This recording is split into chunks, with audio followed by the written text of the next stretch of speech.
준호와 유정의 결혼식이 끝나고 모든 것이 평온해진 듯 보였지만 종호와 정옥의 마음속에는 말로 표현할 수 없는 감정들이 점점 더 깊어져 갔다. 서로의 감정을 숨기며 거리를 두려 했지만 두 사람의 눈빛은 모든 것을 말해주고 있었다. 한 번의 예상치 못한 빗속의 만남은 그동안 억눌러왔던 갈망을 자극하며 두 사람을 위험한 감정의 소용돌이로 끌어들이기 시작했다. 종호는 애써 마음을 다잡으려 했지만 정옥의 따뜻한 미소와 단아한 모습이 머릿속에서 떠나지 않았다. 정옥 역시 두 집안의 관계를 생각하며 스스로를 다잡았지만 종호를 생각할 때마다 가슴속 깊은 곳에서 알 수 없는 떨림이 퍼져나갔다. 책임감과 도덕적 의무 사이에서 억누르려 했던 감정은 시간이 흐를수록 더욱 강렬해져 갔다. 그리고 마침내 운명적인 그날 밤, 종호는 참을 수 없는 마음에 정옥의 집을 찾았다. 문이 열리는 순간 서로의 눈빛이 맞닿았고 그동안 눌러왔던 감정이 한꺼번에 폭발할 듯 쏟아져 나왔다. 이성의 경계를 넘어서고 있음을 알면서도 두 사람의 마음은 서로에게 더 가까이 다가가고 있었다. 혼자 사는 여자, 서로 마음 맞으면 그만이지. 뭐가 대수라고. 종호는 마음속으로 되뇌이며 자리에서 벌떡 일어났다. 이성은 이미 흔들리고 남자로서의 갈망이 그의 가슴을 조여오고 있었다. 그는 망설임 없이 정옥의 곁으로 다가갔다. 정옥의 눈이 커지며 놀란 표정을 지었지만 그녀는 종호의 손길을 뿌리치지 않았다. 종호는 조심스럽게 그녀의 어깨를 감싸 안았다. 그 순간 두 사람 사이의 숨결이 가까워지며 서로의 마음이 더 이상 감출 수 없는 감정을 향해 움직이고 있었다. 정옥은 당황한 듯 했지만 그녀의 눈빛은 말하고 있었다.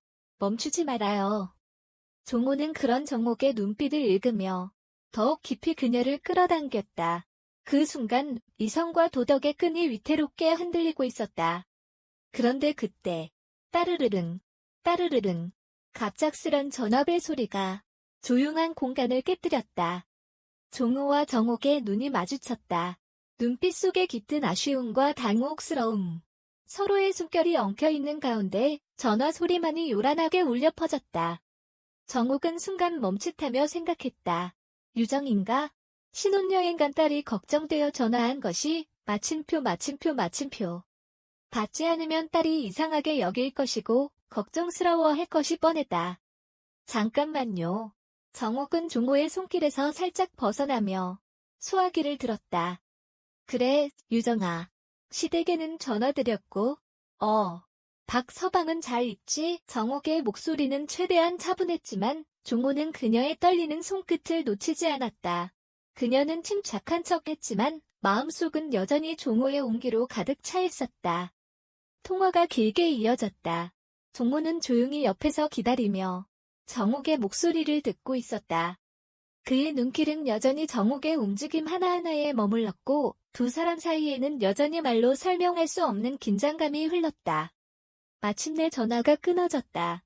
정옥은 깊은 숨을 내쉬며 소화기를 내려놓았다. 하지만 그녀의 가슴은 여전히 두근거리고 있었다. 정옥이 고개를 돌리자 종호의 시선과 다시 마주쳤다. 두 사람의 눈빛은 더 이상 거짓말을 할 수 없었다. 사부인. 종호는 조용히 속삭이며 다시 그녀의 곁으로 다가갔다. 이번에는 정옥도 더 이상 망설이지 않았다. 두 사람 사이의 경계는 이미 희미해져 있었다. 눈빛으로 주고받는 은밀한 동의.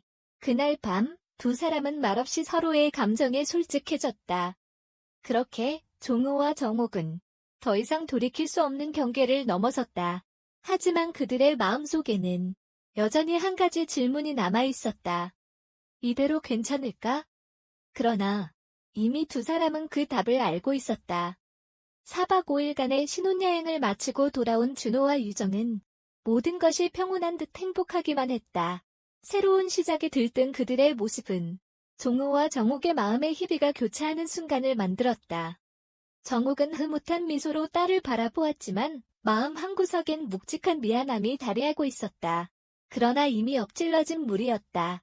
사돈지간이 되어버린 종호와 정옥 사이의 비밀은 더 이상 되돌릴 수 없는 관계로 깊어져 있었다.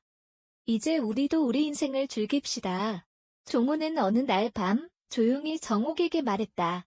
자식들 눈치 보며 살기엔 남은 세월이 너무 아깝지 않나요? 정욱은 잠시 침묵했지만 그녀의 눈빛은 이미 답을 알고 있었다. 그래요, 종호 씨. 이제는 나도 내 삶을 찾고 싶어요. 젊은 나이에 남편을 잃고 외롭고 쓸쓸한 세월을 보낸 정옥은 더 이상 자기 자신을 희생하고 싶지 않았다. 그녀의 마음은 이미 종호에게 닿아 있었고 그 남자 없이 살아갈 자신이 없었다. 이 나이에 내가 어디서 또 내 마음에 드는 남자를 만나겠어? 기껏해야 호랩이나 만날 텐데 무슨 낙으로 살겠어? 사돈밖에 없어. 이제 난 그 사람 없이는 못 살아. 중년에 찾아온 사랑은 그렇게 절실했고 애절했다. 종호도 마찬가지였다. 정옥의 생각에 잠을 설치는 날들이 이어졌다. 아들 준호와 며느리 유정이 있는 집안으로 무작정 찾아갈 수도 없는 상황. 그의 마음은 타들어갔고 기다림은 더욱 고통스러웠다. 결국 정옥은 조용히 방으로 들어가 종호의 휴대폰 번호를 눌렀다. 몇 번의 신호음이 울린 후 그리운 그 목소리가 들려왔다. 정옥 씨? 네, 저예요. 잠이 안 오죠? 네. 사돈께서도. 두 사람은 더 이상 말을 이어갈 필요가 없었다.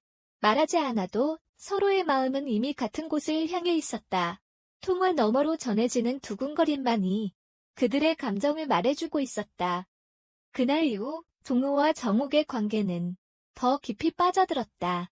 그들은 서로에게서 벗어날 수 없었다. 이성과 도덕의 경계를 넘은 사랑이었지만 그들의 마음은 더 이상 거짓말할 수 없었다. 우리 잘못된 걸까요? 정옥은 한 번쯤 물었지만 종호의 눈빛은 대답 대신 그녀의 마음을 더욱 깊이 끌어당겼다.